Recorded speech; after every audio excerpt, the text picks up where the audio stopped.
O sol do meio-dia atravessava as vidraças elegantes do restaurante Terraço Augusta, refletindo no copo de cristal à frente de Verônica Monteiro. Ela havia acabado de encerrar mais uma reunião cansativa com investidores e, como de costume, almoçava sozinha.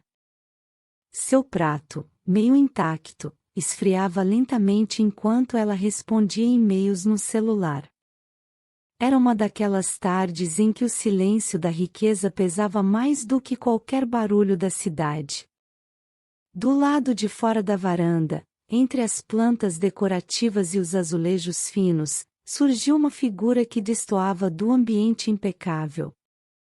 Uma menina franzina, de pés descalços e roupas rasgadas, parou diante da mesa.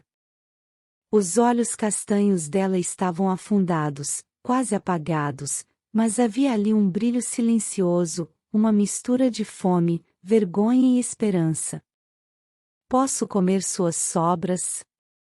perguntou com voz baixa, quase inaudível. Verônica levantou os olhos devagar. A frase ainda ecoava em sua cabeça quando o garçom se aproximou apressado, claramente constrangido. "Com licença, senhora, vou tirá-la daqui." "Não."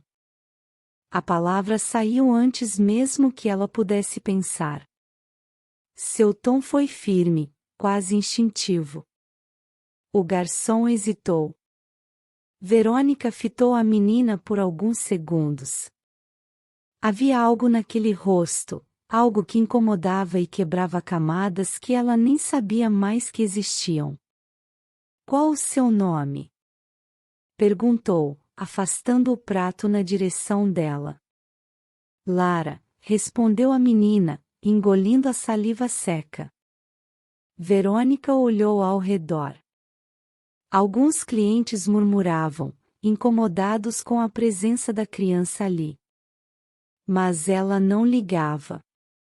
Pela primeira vez em muito tempo, algo verdadeiro acontecia diante dela.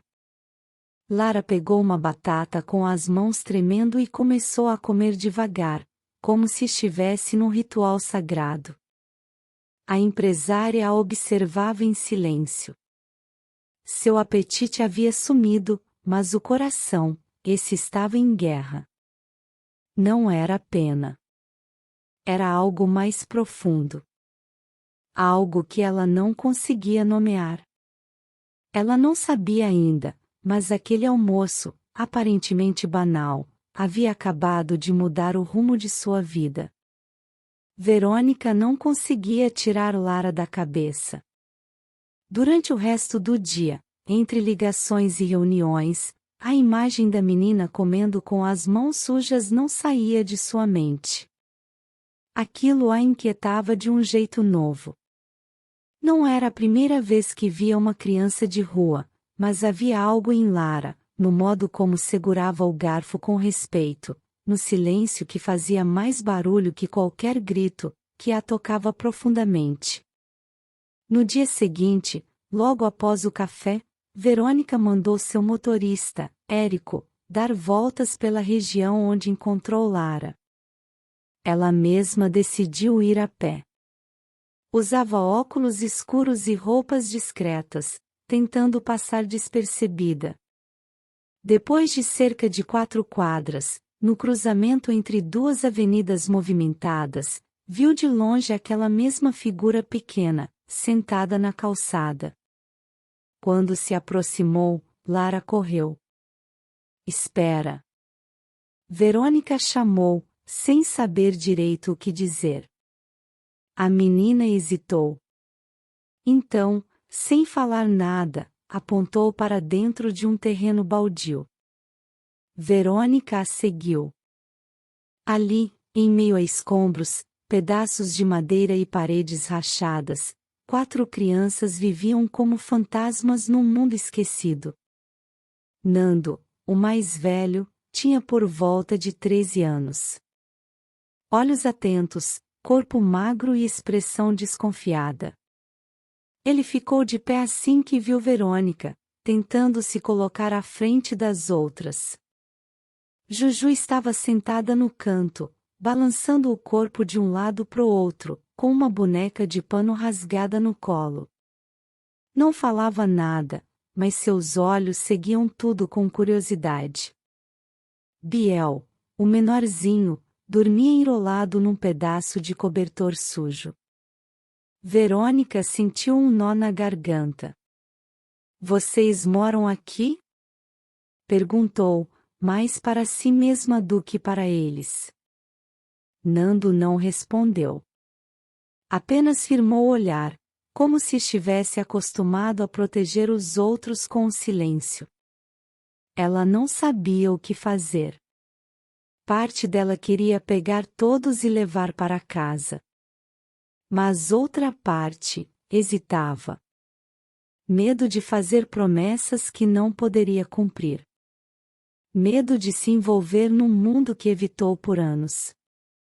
Naquela noite, deitada em sua cama king size, rodeada por lençóis caros, Verônica fechou os olhos e viu Lara, olhando fixamente para ela, com aquele mesmo olhar mudo e faminto. E, pela primeira vez em muito tempo, o silêncio da madrugada doeu. A noite avançava devagar, e Verônica revirava-se na cama como se as cobertas a sufocassem. O rosto de Lara voltava em flashes, os olhos fundos, o modo como segurava a comida, o silêncio carregado de histórias não contadas. Quanto mais tentava afastar a imagem da menina, mais próxima ela parecia.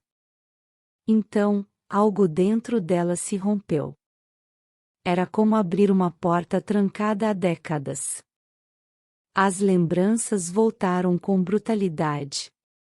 Verônica tinha 7 anos quando sua mãe a deixou sentada em um banco da rodoviária de Belo Horizonte, com uma mochila de roupas e um pacote de bolachas. Disse que voltava logo. Nunca voltou. Passou 2 anos em abrigos, até ser adotada por Odete Monteiro, uma mulher rica, elegante e incapaz de afeto. Criou Verônica como quem molda um diamante, com disciplina e distanciamento.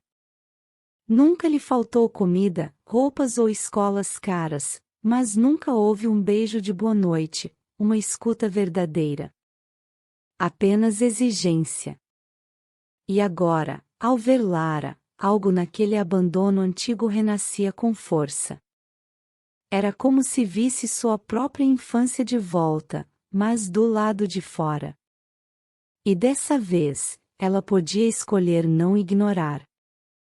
Na manhã seguinte, Verônica saiu de casa com pressa. Mal tomou o café. Pediu a Érico que a levasse de volta ao terreno baldio onde estavam as crianças. Mas quando chegaram lá, o choque foi imediato. O terreno estava cercado. Máquinas enormes trabalhavam entre destroços. Placas de demolição por toda parte. O que aconteceu aqui? Perguntou a um dos operários. Começaram a derrubar tudo hoje de manhã. Disseram que tinha gente morando aqui, mas já tiraram. Respondeu o homem, indiferente.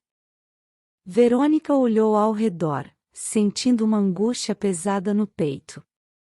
Não havia sinal de Lara, nem de Nando, Juju ou Biel. Nada além de poeira e concreto quebrado. Seu coração acelerou. Para onde teriam ido? Foram levados por alguém? Fugiram? Estavam bem? Pela primeira vez desde sua infância, Verônica sentiu o pânico do abandono, não por si, mas por aquelas crianças que talvez ninguém mais procurasse. E assim começava um novo e inesperado capítulo em sua vida. O carro de Verônica percorria as ruas do centro de São Paulo em ritmo lento, como se procurasse por fantasmas. Ela, no banco de trás, olhava atenta para cada calçada, cada beco, cada criança dormindo sob caixas de papelão. O estômago apertado, o coração batendo em descompasso. Eles podem estar em qualquer lugar, ou em lugar nenhum, murmurou, frustrada. Érico, ao volante, manteve os olhos na rua. Havia algo em sua expressão que indicava mais que preocupação. Era familiaridade. Dona Verônica, disse, após um longo silêncio.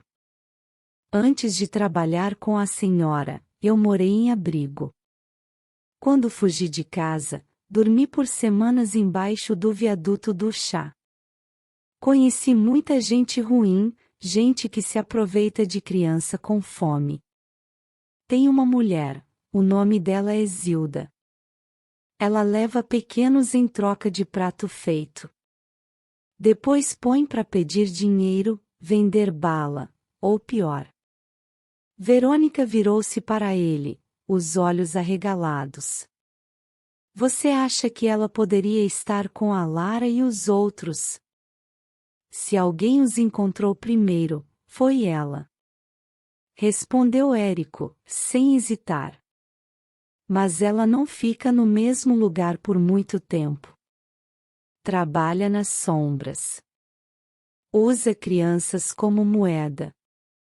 Verônica sentiu um calafrio subir pela espinha. Aquilo ia além do que imaginava. Não era apenas sobre 4 crianças perdidas. Era uma rede suja, invisível, onde vidas frágeis viravam lucro. Decidiu então que não podia mais hesitar. Me leva até onde ela costuma aparecer, pediu, firme. Quero ver com meus próprios olhos. Érico a olhou pelo retrovisor. Havia um brilho diferente nos olhos da mulher elegante que, até pouco tempo, vivia cercada por luxo e distância emocional. Agora, parecia alguém disposto a se despir da própria segurança. Tem certeza disso, Dona Verônica? Nunca tive tanta certeza. Enquanto o carro seguia em direção à Zona Norte, Verônica respirava fundo. A cidade, antes tão conhecida e controlada por ela, agora se mostrava como um labirinto escuro, cheio de vozes ignoradas, rostos esquecidos e horrores silenciosos. E ela estava pronta para entrar. O plano era arriscado, mas Verônica não via outra saída. Sabia que, se aparecesse como a mulher rica que era, jamais conseguiria se aproximar de Zilda ou das crianças. Por isso, vestiu roupas velhas, manchadas, e passou sujeira proposital no rosto e nos braços. Olhou-se no espelho e quase não se reconheceu. Era como voltar no tempo, a menina abandonada de 7 anos que também sabia o que era passar frio e fingir que não sentia fome. Érico, com um boné velho e barba por fazer, também entrou no disfarce. Conhecia os caminhos da noite paulistana, os becos onde a cidade escondia suas feridas. E foi exatamente para lá que eles foram, um terreno murado nos fundos de uma antiga estação ferroviária desativada, onde Zilda, segundo boatos, aparecia para recrutar novos menores. O lugar era escuro, úmido, e cheirava a urina e fumaça. Havia colchões rasgados, restos de comida e olhos desconfiados em cada canto. Enquanto Érico distraía um grupo de jovens com um cigarro barato, Verônica caminhava devagar entre os montes de trapo humano. Foi quando ouviu um grito abafado. Correu até um vão entre 2 estruturas de concreto e encontrou Nando. Estava com o rosto ensanguentado, um corte na testa e os olhos cheios de raiva. Tentava proteger Juju, que chorava em silêncio, agarrada a uma parede. Um homem alto e bêbado gritava algo incompreensível e se aproximava com agressividade. Sem pensar, Verônica agarrou um pedaço de cano e se pôs entre eles. Sai de perto dela agora! Gritou, com uma força que nem sabia que tinha. O homem recuou, xingando, e sumiu na escuridão. Verônica ajoelhou-se diante de Nando, tocando seu rosto. Sou eu, a mulher do restaurante. Ele reconheceu na hora. E chorou. Um choro abafado, de quem se mantém forte há tempo demais. Onde estão os outros? Perguntou Verônica. Levaram a Lara, levaram o Biel também, respondeu, com a voz trêmula. Quem? Nando respirou fundo e olhou fixo nos olhos dela. Zilda levou a Lara porque ela viu algo que não devia. Agora ela tá em perigo de verdade. O coração de Verônica congelou. O que, afinal, Lara tinha visto? A mansão de Verônica, silenciosa e sempre impecável, agora parecia outro lugar. Um colchão havia sido improvisado no chão da sala de estar, coberto com lençóis macios para Nando. Juju, ainda retraída, passava horas sentada no canto da biblioteca, abraçada à boneca que Verônica comprará para substituir a que ela havia perdido. A empresária sentia uma angústia que crescia a cada dia. Cuidava dos dois com dedicação, mas o vazio deixado por Lara e Biel não lhe dava paz. Queria respostas, precisava saber por que Zilda tinha levado justamente a menina. Durante o jantar, Nando finalmente falou mais. Ela viu algo naquela noite. Zilda se encontrou com um homem num carro preto. Lara estava escondida, procurando comida, e ouviu os dois conversando. Quando voltou, estava branca.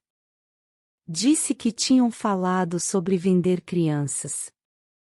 Falou que o homem parecia importante. Zilda viu ela correndo e ficou furiosa. Verônica trocou um olhar preocupado com Érico, que estava ali, silencioso, encostado na parede. Você conhece alguém assim? Perguntou ela. Érico hesitou. Tem um nome que ronda esse tipo de coisa. Álvaro Brandão. Deputado estadual. Muito respeitado, ninguém toca nele. Mas no submundo, dizem que ele paga por remessas de crianças para fora do país. Zilda trabalha para ele. Verônica sentiu o sangue gelar. Ela conhecia Brandão, havia estado com ele em eventos beneficentes, jantares políticos. Um homem que apertava mãos e fazia discursos sobre proteção à infância. E agora, era suspeito de algo monstruoso. Naquela noite, ao abrir seu celular para revisar e-mails, Verônica encontrou uma mensagem anônima. Fique fora disso, ou vai se arrepender. Crianças de rua somem todos os dias, ninguém sente falta. Mas milionárias, essas fazem barulho. Seu corpo inteiro tremeu. Ela correu até as câmeras de segurança. Duas haviam sido desligadas por horas na tarde anterior. Alguém estivera perto da casa. Perto das crianças. Perto dela. O jogo havia mudado. Não era mais só sobre salvar Lara. Agora, Verônica estava no centro de algo podre, cruel, e muito mais perigoso do que imaginava. Mas ela não pensava em recuar. Não agora. Na manhã seguinte, Verônica vestiu seu melhor blazer, não para se proteger, mas para confrontar. Ela marcou uma reunião, usando seu sobrenome de peso, com o gabinete do deputado Álvaro Brandão. Em poucas horas, Estava sentada frente a frente com o homem que já havia visto tantas vezes em festas de gala e eventos beneficentes. Ele a recebeu com o mesmo sorriso frio de sempre, como quem sabe que está acima de qualquer suspeita. Verônica Monteiro. Que honra! Ao que devo o prazer? Disse ele, cruzando as pernas com calma, como se nada pudesse tocá-lo. Verônica manteve o olhar firme. Estou investigando uma mulher chamada Zilda. E sei que o senhor tem negócios com ela. Crianças desapareceram. Uma delas viu algo que o compromete. O sorriso dele diminuiu, mas apenas por um segundo. Depois, recostou-se na cadeira, confiante. Você está entrando em um jogo sujo, Verônica. Muito sujo. Cuidado para não se manchar. Ela se levantou sem dizer mais nada. Mas ao sair do gabinete, já não tinha mais dúvida, ele estava envolvido até o pescoço. Enquanto isso, do outro lado da cidade, Lara cuidava de Biel em um quartinho úmido, com colchões jogados no chão. Biel tossia sem parar, suando frio. Os dois homens que os vigiavam riam do estado do menino e ignoravam os pedidos desesperados de ajuda da menina. Lara, desesperada, observava a janela com grades e tentava pensar em uma forma de fugir. Ela sabia que, se não saíssem logo dali, Biel poderia não sobreviver. De volta à mansão, Verônica reunia aliados. Convidou um velho conhecido, Renan Prado, um jornalista investigativo conhecido por denunciar corrupção. Mostrou a ele o que tinha descoberto, as ameaças, os nomes. Renan arregalou os olhos. Isso é grave. Mas se formos fundo, vai ter guerra.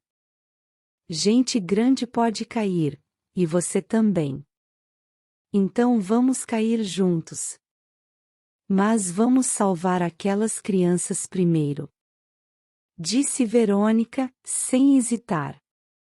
Érico já tinha rastreado um possível esconderijo de Zilda numa chácara afastada da zona urbana. O trio começou a planejar um resgate. Sem apoio policial. Sem tempo a perder. Cada minuto podia custar a vida de Biel, e a de Lara. A noite caiu pesada sobre a estrada de terra que levava à velha casa isolada no meio do mato. O carro de Érico avançava devagar, com os faróis apagados, enquanto Verônica, no banco de trás, sentia o coração martelar no peito. Renan segurava o celular com a câmera pronta, registrando tudo em silêncio. O plano era simples, mas arriscado: entrar rápido, pegar as crianças e sair antes que alguém percebesse. Quando chegaram a 300 metros da casa, deixaram o carro escondido entre arbustos e seguiram a pé. A casa estava quase às escuras, com apenas uma luz fraca na varanda. Pela janela lateral, Lara podia ser vista sentada ao lado de Biel, que estava deitado, pálido, envolto em cobertores sujos.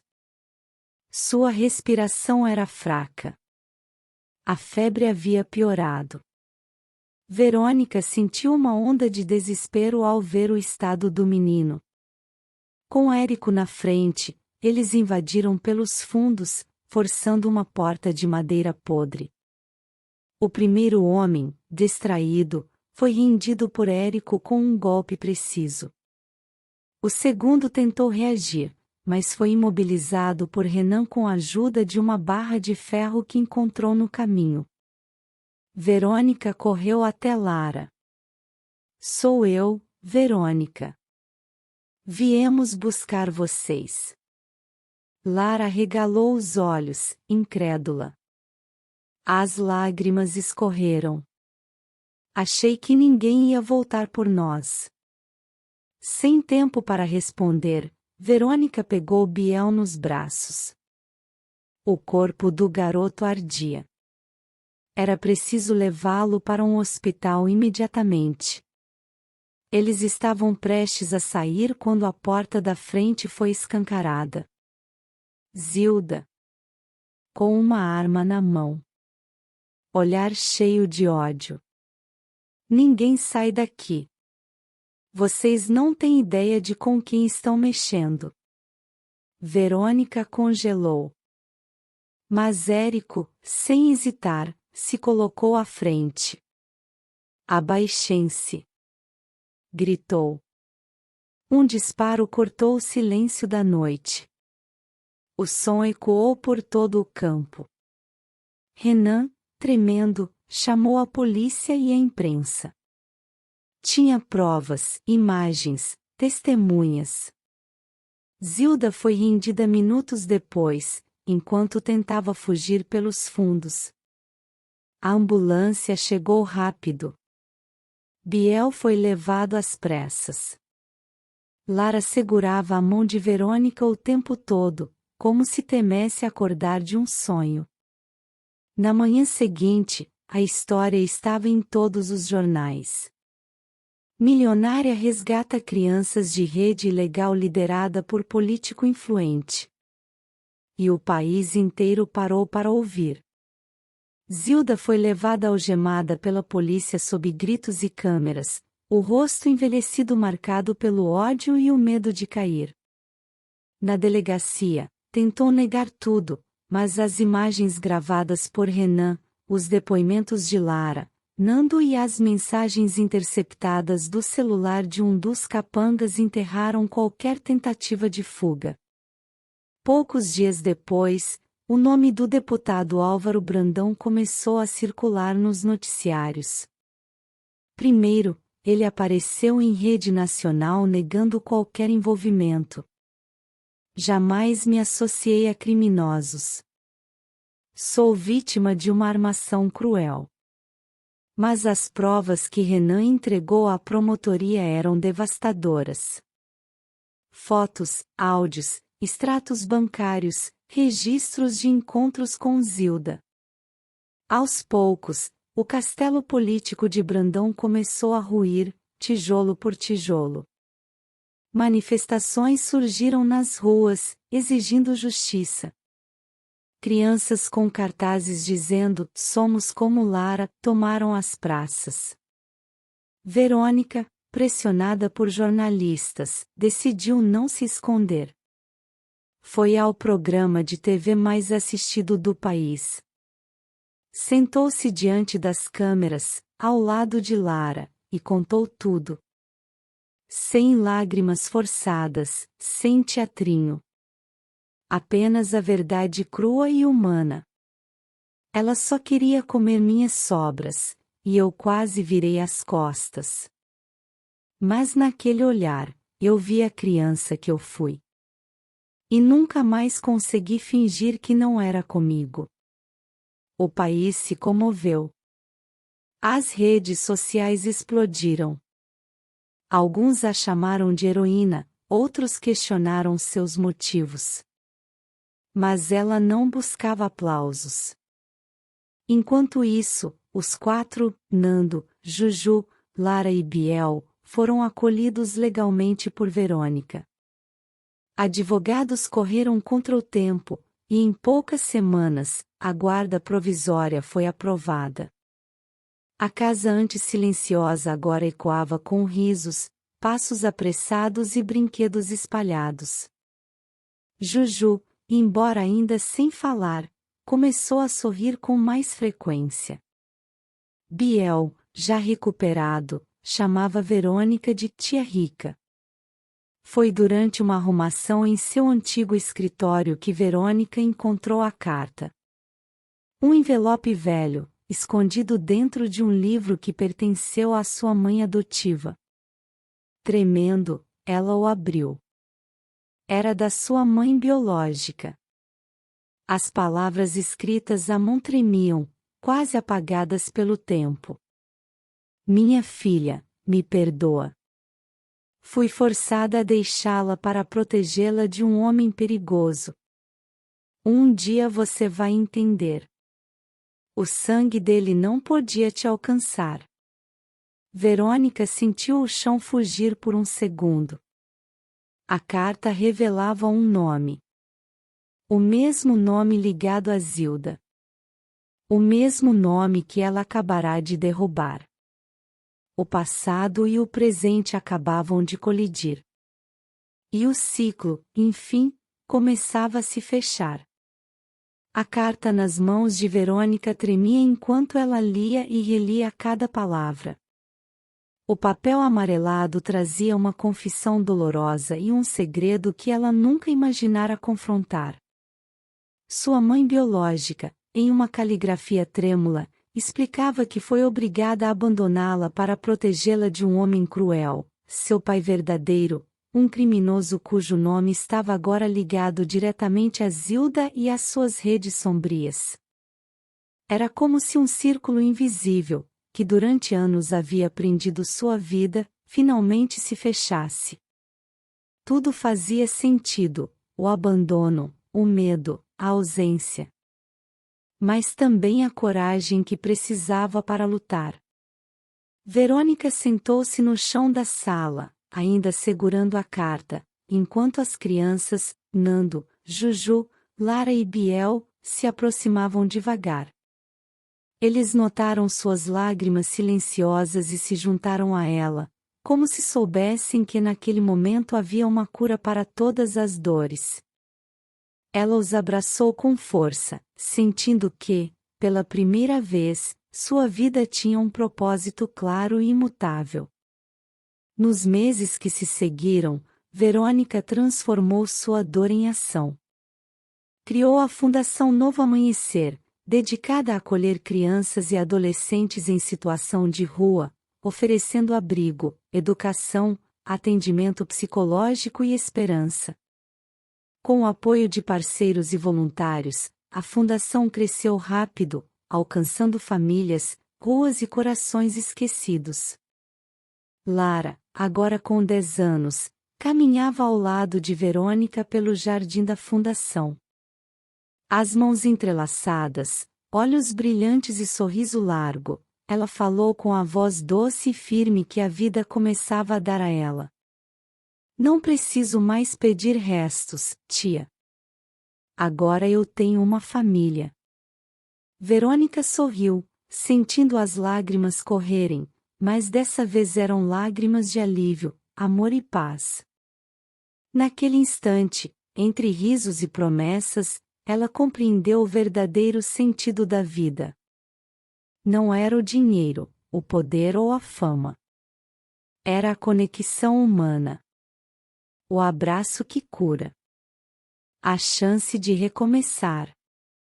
E assim, com o coração finalmente em paz, Verônica Monteiro começou a viver de verdade.